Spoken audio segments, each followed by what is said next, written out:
Have you ever wondered what it would feel like to have unshakable confidence no matter what situation you're in? Well, that's exactly what we're going to break down in this explainer. We're going to cut through all the myths and get right to what actually works. Let's jump in. But hey, before we get into the good stuff, if you could just take a quick second to subscribe, turn on that notification bell, give this explainer a like, and drop a comment, it really helps support the channel. Your engagement means a lot. So let me ask you something right off the bat. What if everything you've been told about confidence, that it's all about being loud, being fearless, being the center of attention, what if that's just completely wrong? Because here's the thing. Real confidence, it's not about being the loudest person in the room. It's actually a quiet self-trust. It's that little voice inside that says, hey, I can handle this, even when your knees are knocking. It's all about taking action in spite of the fear, not waiting for the fear to disappear. Okay, so first things first, let's really pin down what we mean by real confidence. We're going to have to tear down some of those popular myths to get to what's really going on underneath. We all have this image in our heads, right? The myth is that confidence is this big, bold, fearless performance. But the psychological truth? It's much deeper, much more internal than that. It's not about getting rid of fear. It's about changing your entire relationship with fear. To make this super clear, let's talk about Emma. She's a brilliant student, but she's facing her absolute biggest fear, giving a presentation to a room of 300 people. And right before she goes on, her body just goes into full-on panic mode. We've all been there, right? Her hands are shaking, her heart is pounding out of her chest. Every single instinct is screaming at her to run away. The idea of being fearless is laughable at this point. But then, in that moment, she does something absolutely crucial. She taps into that quiet confidence we're talking about. She reminds herself, I've practiced, I've done hard things before, I can do this. That tiny moment of self-trust changes everything. Now, what Emma did there wasn't magic. It's actually grounded in real psychology. Her confidence was standing on 3 pillars. First, self-efficacy. That's her belief that she could actually do it. Second, self-esteem, her underlying sense of her own worth. And third, self-compassion, which is the ability to be kind to herself even if she messes up. Now, those 3 pillars we just talked about, they're all held up by one single incredibly important foundation: your mindset. This is the inner work, the stuff that has to happen in your head before anything else can really change. I mean, think about it. We all have that voice in our head, that constant inner dialogue.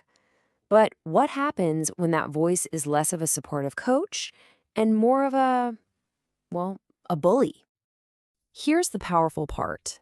You actually get to choose. You can actively retrain that inner voice. So instead of hearing, I'll fail, you can teach yourself to think, I'm going to grow from this experience no matter what. This isn't just positive thinking.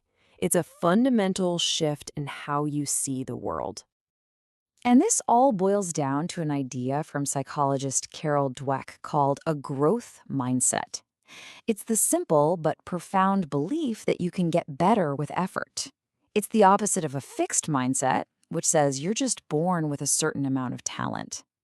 Adopting a growth mindset is a game changer because it turns every challenge into a chance to learn. Okay, so a powerful mindset is absolutely essential, but it's only half the story.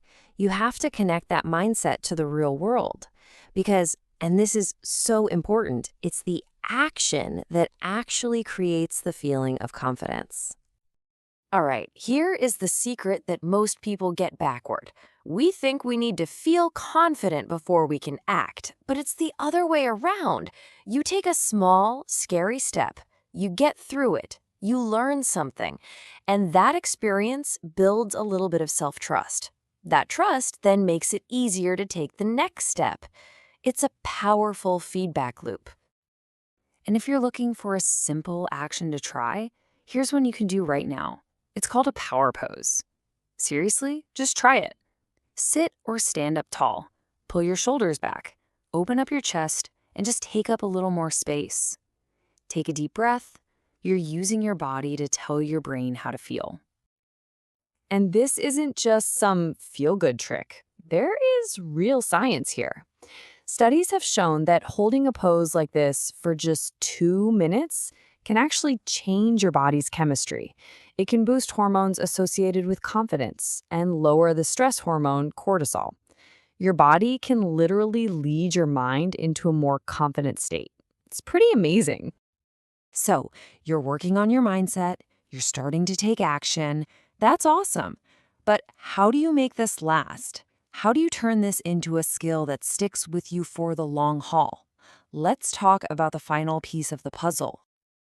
I absolutely love this way of thinking about it, the confidence bank. Imagine your self-trust is like a bank account.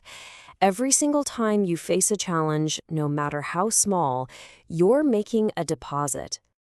So a deposit could be speaking up in a meeting when you'd normally stay quiet, or trying to learn a new skill.